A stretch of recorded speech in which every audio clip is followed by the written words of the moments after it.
Uh, Good morning students. In this video tutorial you will learn about some facts of C, and I will give some brief introduction of C, and I will also discuss the C tokens. So let's start. What is C programming? C programming is a general purpose procedural imperative computer programming language which is developed by Danish Ritchie in 1972 at the Bell Laboratories. तो जो सी language थी उसको Dennis रिचे ने 1972 में Unix operating system को develop करने के लिए डेवलप किया था 1972 में। जो सी है वो most widely used programming language है, यानी जो सी है उसको बहुत ज़्यादा यूज़ किया जाता है। जितनी भी हमारी प्रोग्रामिंग लैंग्वेज है उसमें सबसे ज़्यादा सी को ही यूज़ किया जाता है। सी को क्यों यूज़ किया जाता है? जो सी हमारी जो प्रोग्रामिंग लैंग्वेज है एक्चुअली ये इम्पोर्टेंट है। अगर हम कोई भी लैंग्वेज अगर हम सीखना चाहते हैं, जैसे जावा सीखना चाहते हैं, सी प्लस प्लस जो हमारी होती है लैंग्वेज, एंड ये एक बेस प्रोवाइड करती है बाकी जो लैंग्वेज है उनको सीखने के। अगर हम चाहते हैं उस तरफ टेक्निकली अगर हम चाहते हैं स्ट्रॉन्ग होना, अगर हम चाहते हैं कि हमारे कमांड हो जाए कंप्यूटर मीन्स हम सॉफ्टवेयर डेवलप करना चाहें या प्रोग्रामिंग जो भी हम सीखना चाहते हैं, तो अगर हमें सी आती है तो we can easily learn any language. थोड़ा कमांड का और जो सिंटेक्स होती है उनका डिफरेंस रहता है, बाकी हर एक उसका अपना अपना लैंग्वेज के अपने अपनी अलग अलग इम्पोर्टेंस है, बट सी एक एक्चुअली हमें एक बेस प्रोवाइड करती है। तो इसीलिए जो ये हम लोग की जो सी प्रोग्रामिंग लैंग्वेज है ये बहुत ही स्टार्टिंग के सेमेस्टर में इंट्रोड्यूस करा दी जाती है, जिससे कि पहले स्टूडेंट इसको अच्छे से समझ लें, और जब इसको समझ लेंगे तो उसके बाद धीरे धीरे जो हमारे बाकी जो सब्जेक्ट्स होते हैं उनके जो प्रैक्टिकल होते हैं वो हम सी लैंग्वेज में ही करते हैं, एंड जो भी बाकी जो बाद में जो लैंग्वेज सिखाई जाती है वो उसके लिए एक्चुअली एक बेस प्रोवाइड कर देती है। तो we can easily learn any language after learning C. ठीक है, तो क्यों हम लर्न करते हैं? Why to learn C programming language? Because it is easy to learn, it is structured programming language and it produce efficient program. And जो C programme जो सी के जो प्रोग्राम होते हैं उनको डिफरेंट हम जो प्लेटफॉर्म होते हैं कंप्यूटर प्लेटफॉर्म, हम उन पर भी क्या कर सकते हैं, उन पर भी हम इसको कंपाइल कर सकते हैं। तो जो हमारी ये बात आती है कि सी लैंग्वेज को सीखना क्यों इम्पोर्टेंट है, तो सी लैंग्वेज को सीखना इसीलिए इम्पोर्टेंट है बिकॉज सी लैंग्वेज को सीखना कंपैरेटिवली इजी होता है बाकी लैंग्वेज की कंपैरिजन में। स्ट्रक्चर्ड प्रोग्रामिंग लैंग्वेज क्यों कहा जाता है? बिकॉज सी को हम डिफरेंट फंक्शन में डिवाइड करके हम लोग काम कर सकते हैं। तो इन जो फंक्शन होते हैं इनको हम मॉड्यूल, सब प्रोग्राम, सब रूटीन या प्रोसीजर भी कहते हैं, और इनका जो काम है वो स्पेसिफिक टास्क होता है, वो स्पेसिफिक टास्क को परफॉर्म करना होता है। तो किसी भी टास्क को परफॉर्म करने के लिए सी लैंग्वेज होती है उसमें छोटे छोटे मॉड्यूल्स में डिवाइड करके वर्क करती है, जिन्हें हम फंक्शन भी कह सकते हैं या मॉड्यूल्स। तो ये इसीलिए हम सी को स्ट्रक्चर्ड प्रोग्रामिंग लैंग्वेज भी कहते हैं। तो हम कितना भी बड़ा प्रोग्राम है उसको हम डिफरेंट वेराइटीज ब्लॉक में तोड़कर भी काम कर सकते हैं। अब कुछ फैक्ट हैं सी के बारे में। एक्चुअली जो सी को जो इन्वेंट किया गया था, तो यूनिक्स ऑपरेटिंग सिस्टम जो काफ़ी पॉपुलर ऑपरेटिंग सिस्टम है उसको इन्वेंट करना था, तो उसको डेवलप करने के लिए सी लैंग्वेज को इन्वेंट किया गया। जो सी लैंग्वेज होती है वो जो बी लैंग्वेज आई थी 1970 में उसका ही सक्सेसर है। ये बी लैंग्वेज के बाद सी लैंग्वेज आई थी।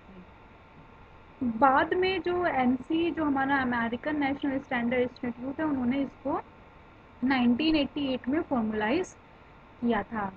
एंड जो हमारा यूनिक्स ऑपरेटिंग सिस्टम है बिकॉज वो उसको डेवलप करने के लिए ही सी को इन्वेंट किया गया, तो वो जो टोटली ऑपरेटिंग सिस्टम है जो यूनिक्स ऑपरेटिंग सिस्टम है वो बिल्कुल कम्प्लीटली सी लैंग्वेज में लिखा गया है।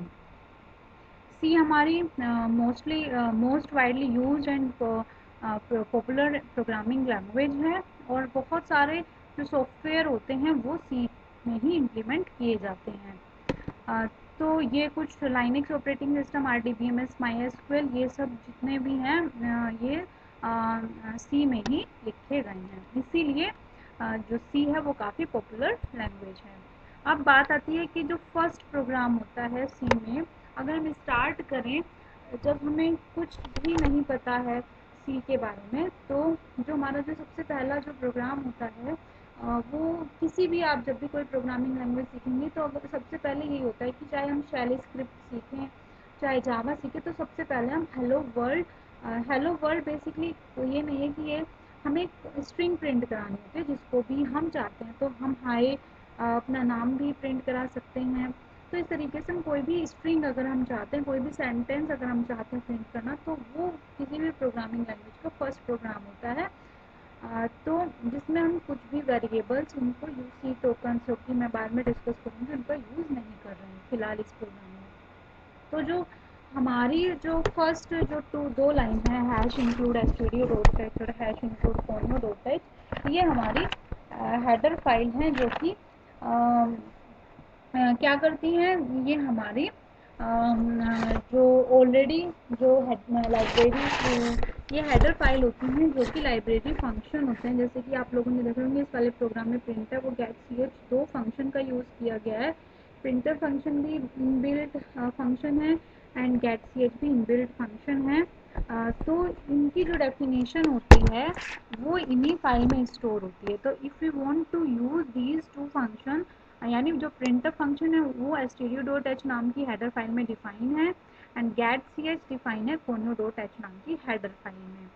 तो जब भी हम सी प्रोग्राम लिखते हैं तो हमें ये दोनों लाइंस लिखनी पड़ेंगी बिकॉज, और इसको हम क्या कहते हैं, इन दो लाइन को हम लिंक सेक्शन भी कहते हैं।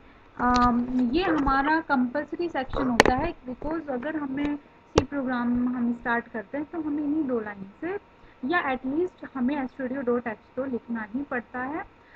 कोन्यू तक कंपल्सरी नहीं है, वो अगर हम इंट मेन और का यूज़ किए हैं करना चाहते हैं, बट वैसे नॉर्मली हम इन्हीं दोनों लाइन का यूज़ करते हैं। एंड उसके बाद ये हमारा आता है मेन फंक्शन।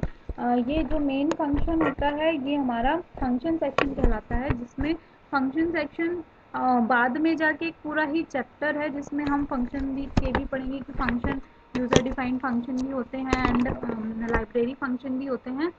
तो जो सबसे पहला जो हमारा ये फंक्शन सेक्शन होता है जिसमें हम मेन फंक्शन से स्टार्ट होता है, और इसमें जो हमारा जो मेन फंक्शन है इसमें जो भी इसके बारे में लिखा जाता है वो दो कर्ली ब्रैकेट के बीच में लिखा जाता है। इस फंक्शन के दो सेक्शन होते हैं, डिक्लेरेशन सेक्शन और एग्जीक्यूटेबल सेक्शन। अभी फ़िलहाल इसमें हमने कुछ भी डिक्लेयर नहीं किया है, हमने कोई वेरिएबल यूज़ नहीं किया, हमने सिर्फ एक लाइन प्रिंट की है। इसके अंदर क्या देखिए दो लाइन लिखी हुई है मेन फंक्शन के अंदर, एक तो प्रिंटफ लाइन एंड एक get यानी get हमारा यूज़ होता है आउटपुट स्क्रीन को होल्ड करने के लिए।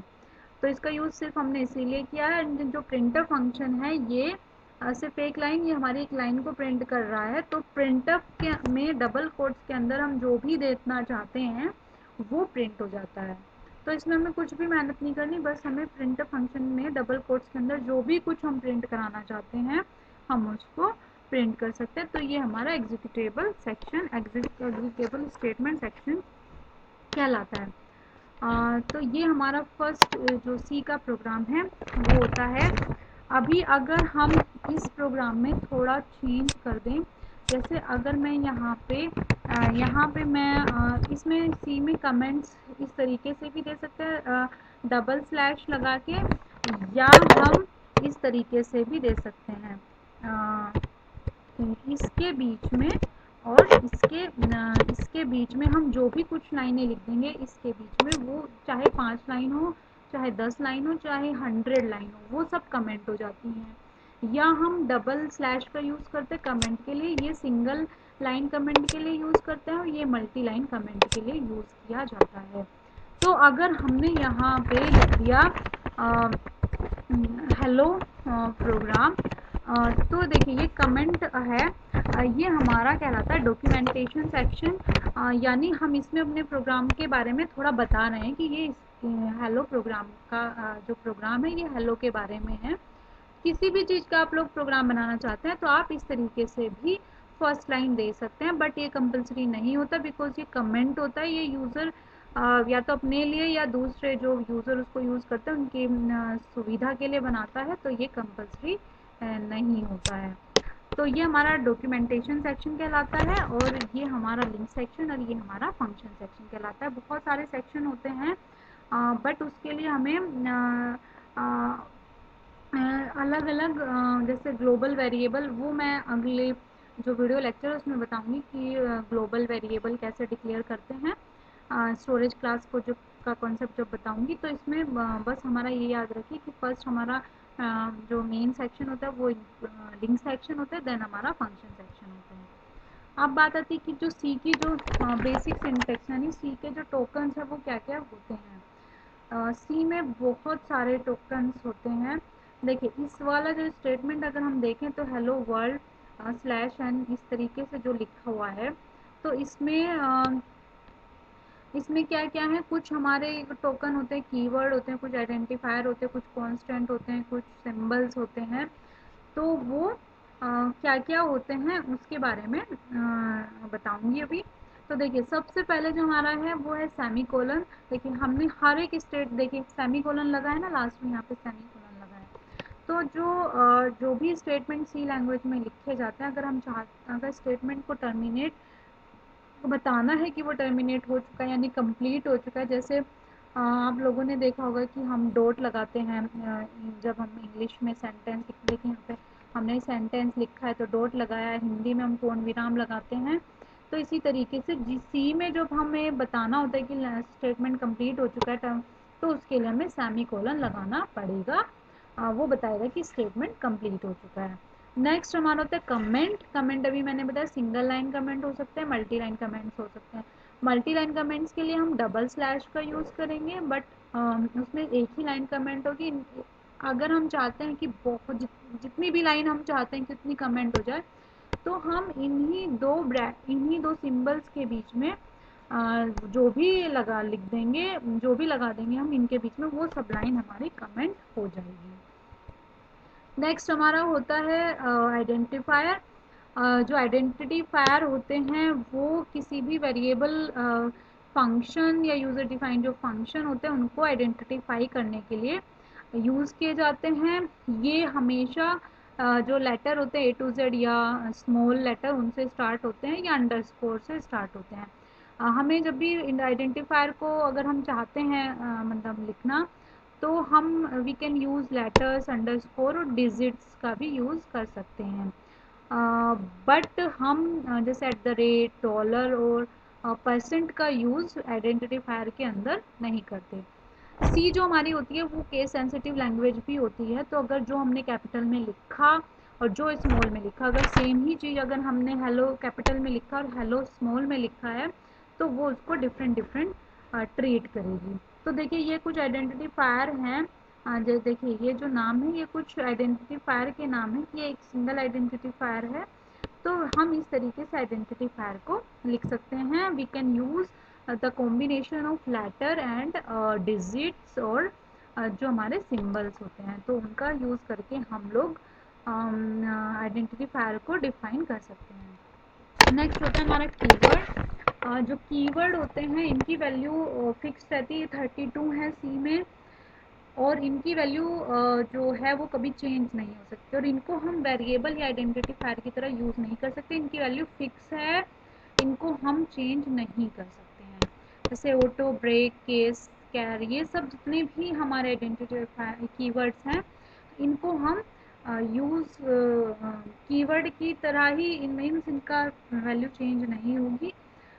तो इनको हम वेरिएबल की तरह यूज़ नहीं करेंगे, और जैसे जैसे हम अपनी जो सी लैंग्वेज सीखते जाएंगे तो ये हमें देखिए पूरा का पूरा हमें याद हो जाएंगे, क्योंकि हमने मैक्सिमम इन सबको हम अपने प्रोग्राम में यूज़ करेंगे। जब प्रोग्राम लिखना स्टार्ट करते हैं, सीखते हैं धीरे धीरे, और जब पूरा सी लैंग्वेज हम सीख पाएंगे सीख लेंगे तो हम इसमें से मैक्सिमम का हम यूज़ कर चुके होंगे। तो इसीलिए इनको हमें ऐसा नहीं कि हमें रटने की ज़रूरत होगी, अपने आप ही ऑटोमेटिकली हमें आप लोगों को याद हो जाएंगे। ये 32 होते हैं, तो ये आप लोग चाहें तो एक बार ट्राई भी कर सकते हैं लिख के। नेक्स्ट हमारा होता है सी डेटा टाइप। सी डेटा टाइप एक्चुअली ये बहुत ही इम्पोर्टेंट है। ये बताता है कि जो भी वेरिएबल हम लोग डिक्लेयर कर रहे हैं, यूज़ कर रहे हैं, तो कंप्यूटर उसकी कितनी मेमोरी, जो कंपाइलर है वो कितनी मेमोरी उस वेरिएबल के लिए स्टोर कर दे। तो बेसिकली हमारे कुछ फंडामेंटल टाइप के हैं डेटा टाइप, और जो पहले से ही हमारे बने हुए हैं, जैसे कि हमारे जो इंट हैं, कैर हैं, ये इस तरीके के जो हमारे हैं, वो हमारे जो डेटा टाइप होते हैं वो हमारे जो हमारे फंडामेंटल डेटा टाइप हमारे कहलाते हैं। ठीक है, जैसे फंडामेंटल डेटा टाइप में इंट का यूज़ हो सकता है, फ्लोट, डबल, कैर, ये सब हमारे बेसिक डेटा टाइप हैं जो पहले से ही सी लैंग्वेज में डिफाइन है। और इनका अलग अलग साइज होता है। जैसे इंटीजर वैल्यू को स्टोर करने के लिए, जो इंटीजर वेरिएबल होता है उसको स्टोर करने के लिए 2 या 4 बाइट का स्पेस रिजर्व किया जाता है, उसको मेमोरी एलोकेट कर देता है कंपाइलर। फ्लोट के लिए 4 बाइट, कैर के लिए 1 बाइट। तो इस तरीके से अलग अलग जो डेटा टाइप होते हैं उनके लिए अलग अलग मेमोरी स्टोर की जाती है। फिर हमारे होते हैं derived data type. Derived data type वो डेटा टाइप होते हैं जो इन्हीं जो डेटा टाइप है, फंडामेंटल डेटा टाइप है, इन्हीं से ही डिराइव करके बनाए जाते हैं, जैसे एरे, फंक्शन है, पॉइंटर। तो ये हमारे डिराइव्ड डेटा टाइप होते हैं। फिर कुछ होते हैं यूज़र डिफाइंड डेटा टाइप, यानी जितने भी डेटा टाइप हैं उनका यूज़ करके यूज़र अपना भी एक अलग डेटा टाइप बना सकते हैं। तो सी एक हमें फैसिलिटी प्रोवाइड करता है कि हम यूज़र अपना भी एक डेटा टाइप बना सकता है with the help of these fundamental and derived data type. अब बात आती है कि C variable. What is C variable? C variable क्या होता है? सी वेरिएबल जो भी हम अपना जो प्रोग्राम लिखते हैं तो हमें उसको जो भी हमें काम करना होता है तो उसके लिए हमें क्या करना होता है, हमें उनको कहीं ना कहीं स्टोर करना होता है। जितने भी हमारे अगर हम काम करना चाहते हैं, प्रोग्राम, अगर हम कोई भी प्रोग्राम लिखते हैं तो सबसे पहले हमें हमारे पास क्या होना चाहिए? वेरिएबल होनी चाहिए। इनकी वैल्यू प्रोग्राम एग्जीक्यूशन के जो ड्यूरिंग चेंज हो जाती है, चेंज होती रहती है, जो भी हमारी इंस्ट्रक्शन होती है। तो वेरिएबल के लिए सबसे वेरिएबल को जब भी डिक्लेयर किया जाता है तो पहले डेटा टाइप उसका बताया जाता है।